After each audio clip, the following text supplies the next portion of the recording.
Welcome, ladies and gentlemen, to part 4 of 4 video lessons about the Protestant Reformation. I am Miss Jennifer Blank, and I will be your guide on this journey. Today, we're going to focus on the emergence of Protestantism in Europe. So let's start where it all started, with Martin Luther. All right, so of course, we know that he's very troubled by the sale of indulgences. That was kind of his watershed moment, or the catalyst for him starting this movement. All right, there was this Dominican friar, and his name was Tetzel, and he was selling indulgences in Wittenberg in 1517. So Luther, of course, is not a fan, especially after what he saw in Rome. So he posts his 95 Theses on the door of the Castle Church in Wittenberg on October 31st, 1517. So we know, obviously, that he was concerned about the sale of indulgences, but he had 95 concerns. I'm not going to list them all for you now because that would be punitive. However, we can go through a couple. He didn't like the idea of transubstantiation. He didn't like the Catholic interpretation of the sacraments. And he, number one, especially did not like the Catholic Church's lack of reliance on Scripture. He thought that that was going very, very far away from God, and that was not what should have been happening. So initially, he didn't want to start a huge movement per se, a mass movement. He was simply looking to make his grievances known and to try to affect some change within the Catholic Church. But slowly but surely, he was drawn into a heated debate, which culminated in the Diet of Worms and the Edict of Worms. Okay, and this is where the papacy kind of showed its power a little bit, because they pretty much had Charles V under lock and key.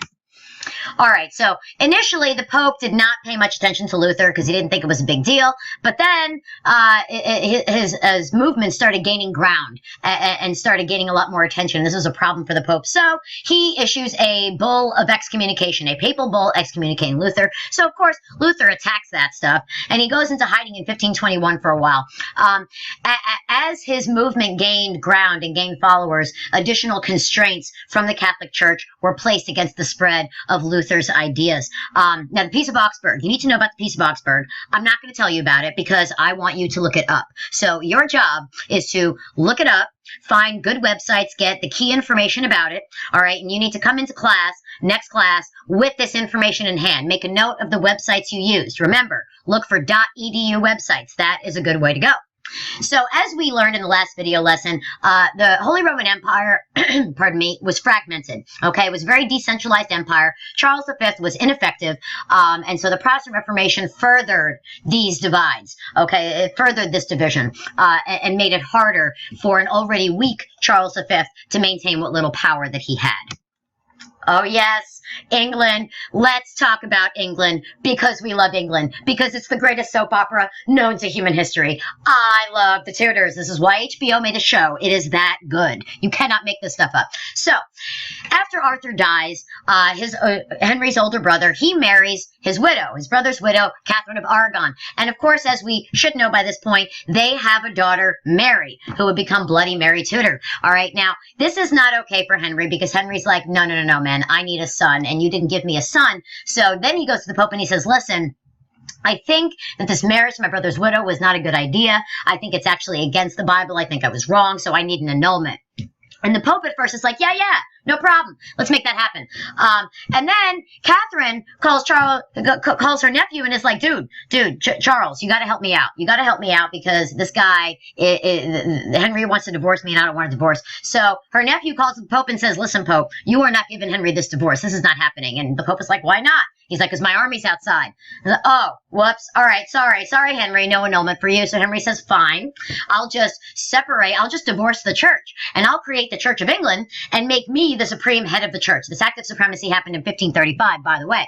Now, at first, at least under Henry, this was only a political reformation. It only separated England from the church. It did not change doctrine at all. And it only made Henry the head of the church. That's really the only thing that changed. All right, now as you can see these memes over here on the left-hand side. I love memes because they're fun. You know, and this is Anne Boleyn right here. You know, when was the last time you got a pope fired? You know, and that's who Henry divorced Catherine for, was to marry Anne Boleyn. Which brings me to this lovely little meme from Cosmopolitan, the Tudor edition. You know, so you can pause the video and just take a look at that, you know, because I think it's kind of entertaining and it's amusing, so you can check that out. But speaking of wives, let's move on to Henry's wives. All right, so the 6 wives of Henry VIII. So we talked about Catherine of Aragon, who was divorced so he could marry Anne Boleyn. Now, Anne Boleyn, they have a child, but Oh no, it's not a boy. Crap. It's a daughter. Oh no, off with your head. So he makes up all the stuff about Anne Boleyn sleeping with her brother and all this craziness, and she is executed. Then he marries Jane Seymour, and Jane Seymour finally gives him the son that he wants. That would be this guy right here. Gives him Edward. All right. Now, she dies in childbirth, unfortunately, so Henry decides, I'm going to have another wife because celibacy is not really my thing.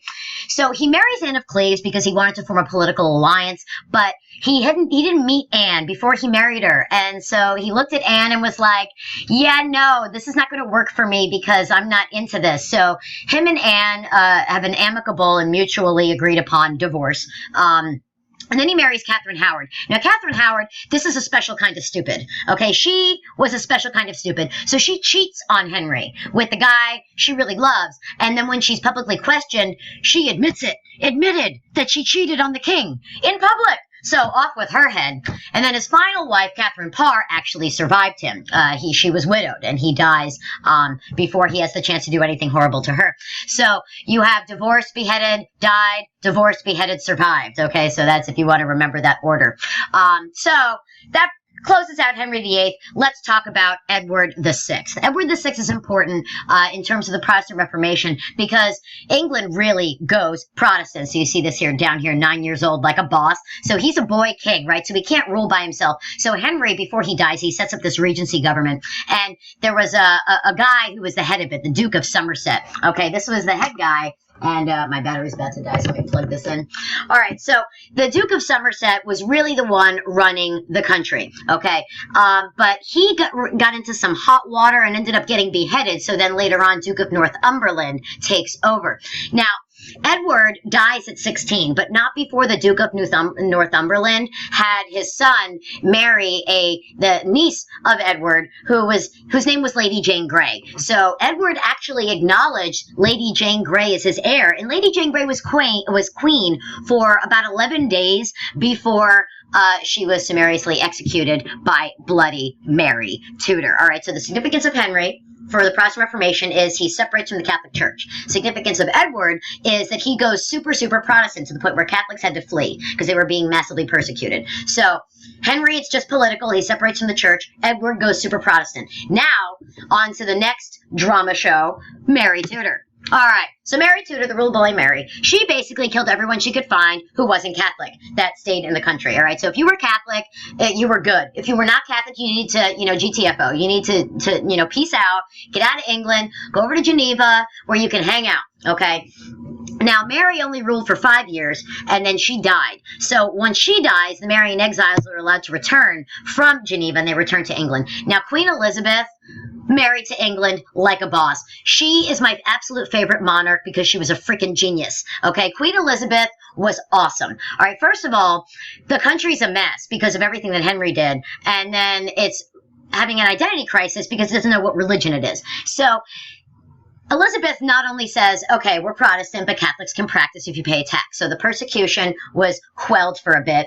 Then she starts this via media, okay, this middle way, and that was this religious solution, this via media, okay, this middle ground for religious solution for England. This is great. Then she goes on progress, where she travels the countryside so she doesn't have to spend money because the nobles pay for all her stuff because she stays with them.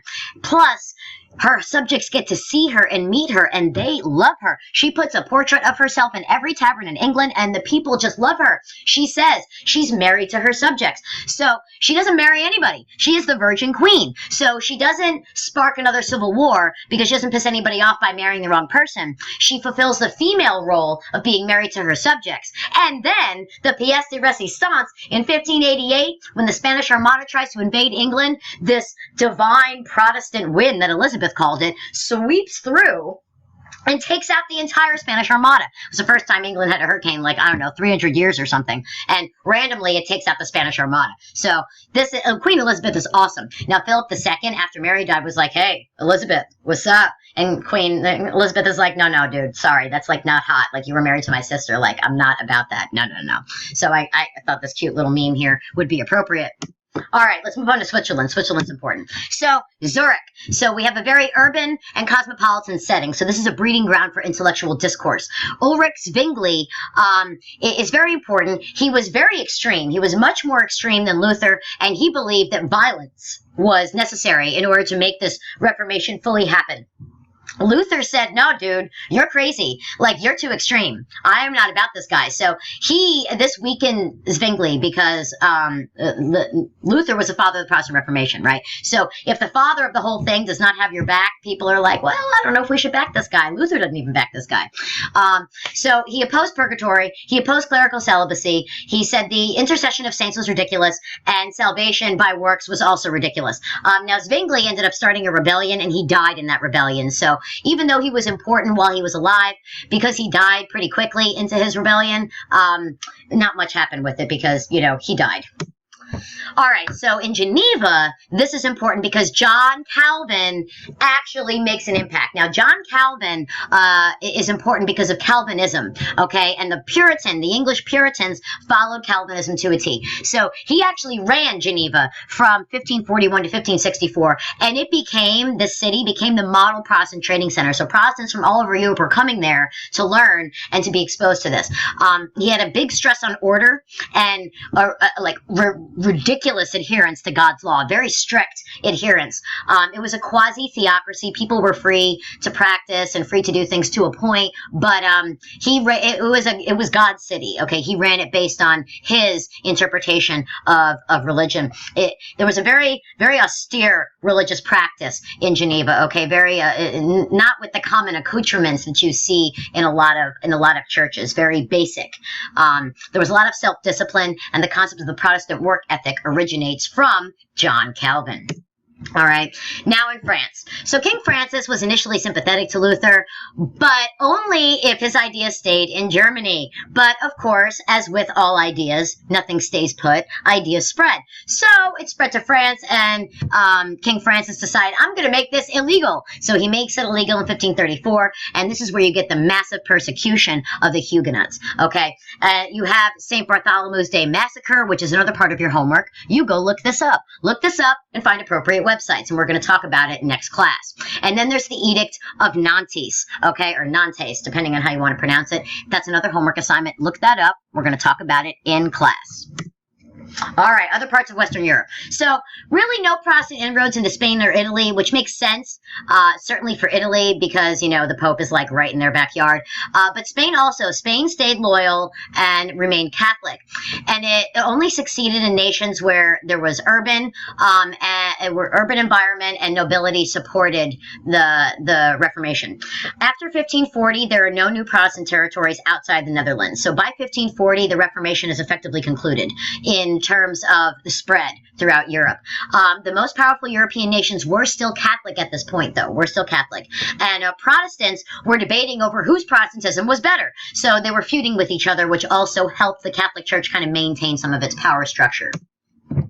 Results. Now, this is what we all care about. We learn about the results of the Reformation. So, Germany, or the Holy Roman Empire, was even more fragmented and politically weakened. Christian church was splintered. 100 years of religious warfare began. The rights of rebellion were also introduced by both Jesuits and Calvinists. The Pope's power was increased, at least initially, because of all of this infighting. This furthered the sense of individualism and also secularism, because people saw the absolute identity crisis mess that was happening with religion. So people were going more towards the secular.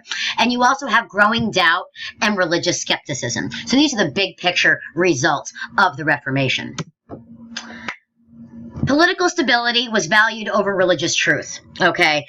So leaders are not so concerned about which religion is right. They're more concerned about which religion is going to make the country stable. Calvinism actually winds up boosting the commercial revolution. We'll talk about that more with the age of exploration and with political centralization in later units.